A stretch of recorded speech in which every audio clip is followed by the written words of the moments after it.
naquela época a campanha não é como hoje, não, sabe? Você dá dinheiro, compra camiseta, boné, chaveiro, caneta, não tinha nada disso, não. A campanha era um papelzinho, né? Escrito o seu nome, o meu candidato a vice-prefeito era o Walter de Castro, né?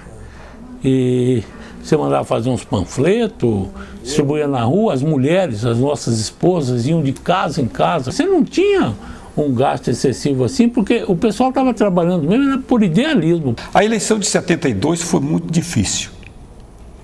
Difícil porque o MDB não conseguia mobilizar filiados e, nesta condição, não conseguia mobilizar também candidatos.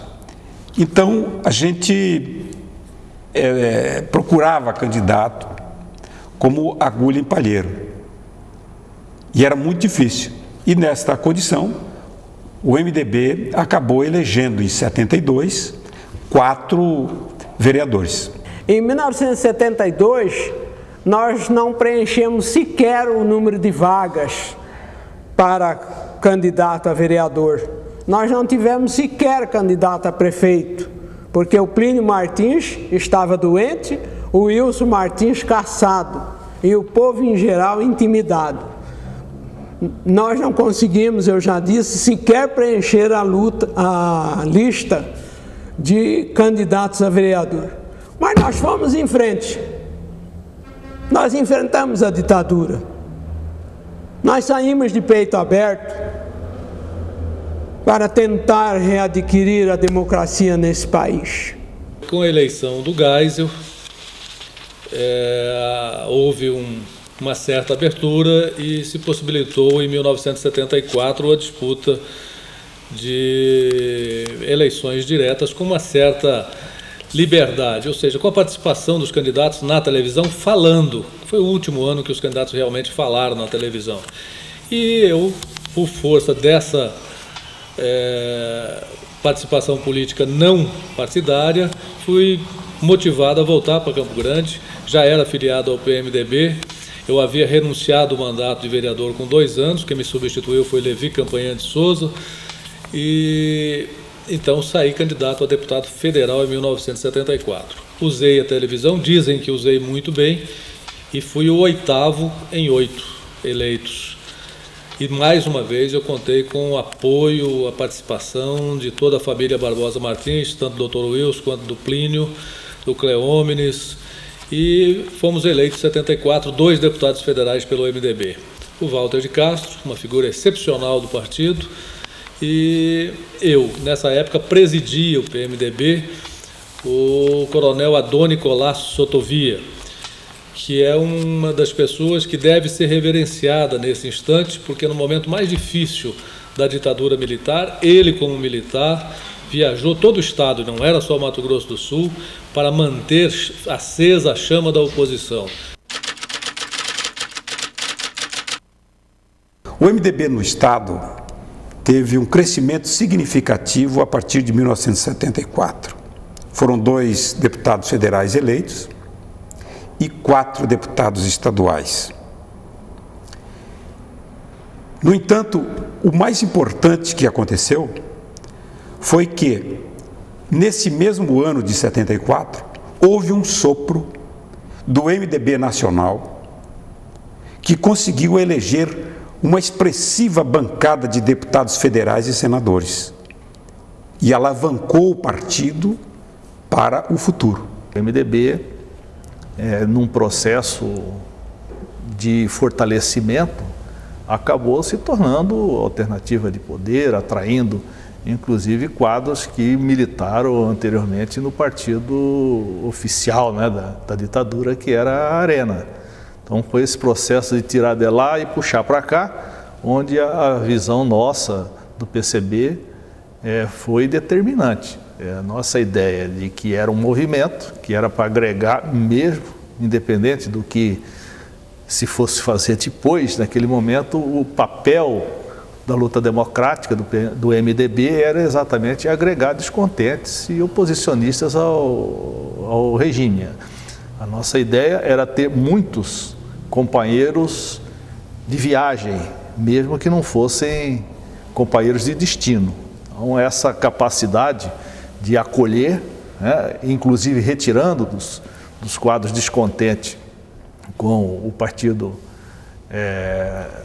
da ditadura, né, acabou juntando força que permitiu posteriormente vitórias expressivas do MDB aqui no estado.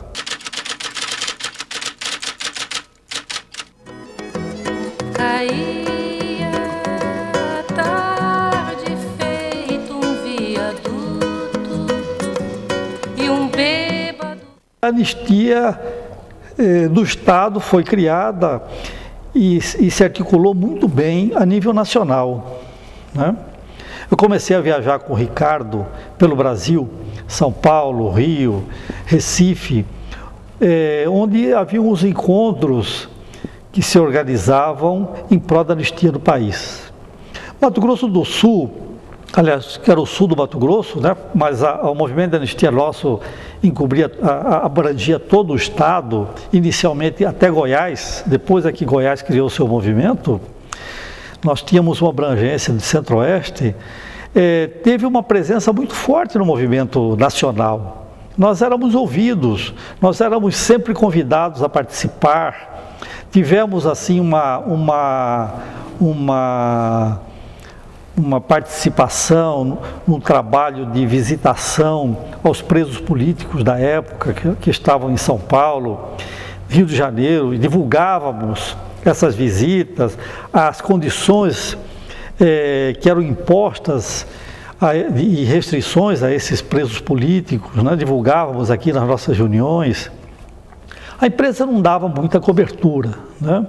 Alguma coisa o Diário da Serra, na época, nos dava respaldo, mas era muito difícil. Isso era feito mais com panfletagens nas portas das escolas, com reuniões com intelectuais, né? E depois, criando mais coragem, nós começamos a trazer para cá personalidades para grandes concentrações. Trouxemos o Paulo Evaristo Arnes, trouxemos a Terezinha Zerbini, que é uma mulher estupenda e que criou uma história na luta pelos direitos humanos do país, bastante respeitável. Depois trouxemos para cá o Miguel Arraes, trouxemos para cá o José Ibrahim, líder sindical, o Bierrenbach, o deputado federal, que também já levantava a voz contra a ditadura no país. Quer dizer, o Mato Grosso do Sul se tornou uma referência dentro do movimento de libertação política do país.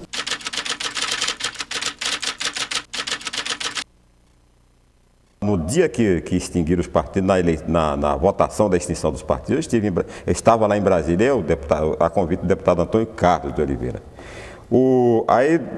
Na noite, acabou a votação, né, decidida a extinção dos partidos.